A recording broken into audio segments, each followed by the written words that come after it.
Hello everyone, welcome back to my channel Rama వంటకాలు. ఈరోజు మీకు చూపించబోయే రెసిపీ అందరికీ తెలిసే ఉంటుందండి. బచ్చల కూరతో శనగపప్పు కూర.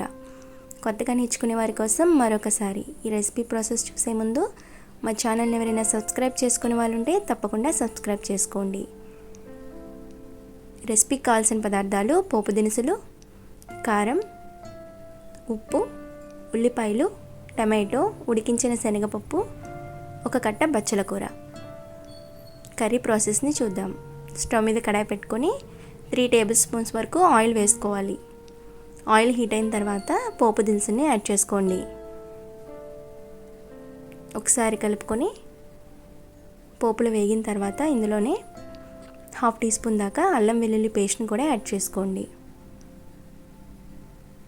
పచ్చివాసన పోయేంత వరకు వేయించుకొని ఇందులోనే ఉల్లిపాయ ముక్కలు, టమాటో ముక్కలు, 1/2 టీ స్పూన్ పసుపు, 1/2 టీ స్పూన్ సాల్ట్ యాడ్ చేసుకొని ఒకసారి కలిపి మూత పెట్టి 2 నిమిషాల పాటు ముక్కలన్నీ మగ్గేంత వరకు ఉడికించండి.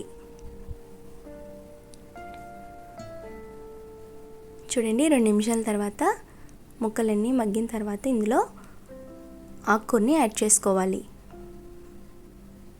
ముందుగా శుభ్రం చేసుకున్న బచ్చల కూరని యాడ్ చేసుకోండి. కదపకుండా మూత పెట్టి మరొక 2 నిమిషాల పాటు ఉడికించండి.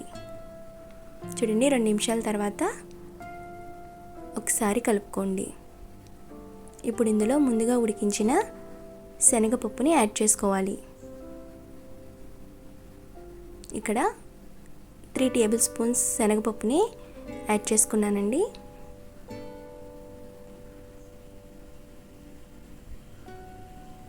ఇందులోనే 1 టేబుల్ స్పూన్ రెడ్ చిల్లీ పౌడర్ని కూడా యాడ్ చేసుకోండి. ఒకసారి కలుపుకొని 1/2 గ్లాస్ వాటర్ వేసుకొని మూత పెట్టి మరొక 2 నిమిషాల పాటు ఉడికించండి. మీడియం ఫ్లేమ్లో 2 నిమిషాల పాటు కర్రీని అనేది ఉడికించండి.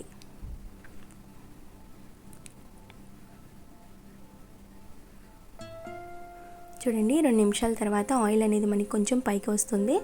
అప్పుడు కర్రీ అనేది మనకి రెడీ అయిపోయింది. బౌల్లోకి తీసుకుందాం.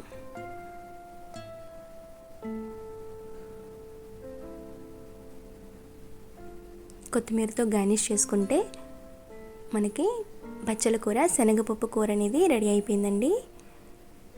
ఈ కర్రీ చపాతీతో కానీ రైస్తో కానీ చాలా టేస్టీగా ఉంటుంది. మీరు కూడా తప్పకుండా ట్రై చేయండి. మీరు ట్రై చేసి కమెంట్ సెక్షన్లో ఎలా ఉందనేది మాకు ఫీడ్బ్యాక్ అందించండి. మా రెసిపీ నచ్చినట్లయితే మా ఛానల్ని సబ్స్క్రైబ్ చేసుకోండి, లైక్ చేయండి, షేర్ చేయండి, కమెంట్ చేయండి. మరిన్ని వంటకాలతో మళ్ళీ కలుద్దాం.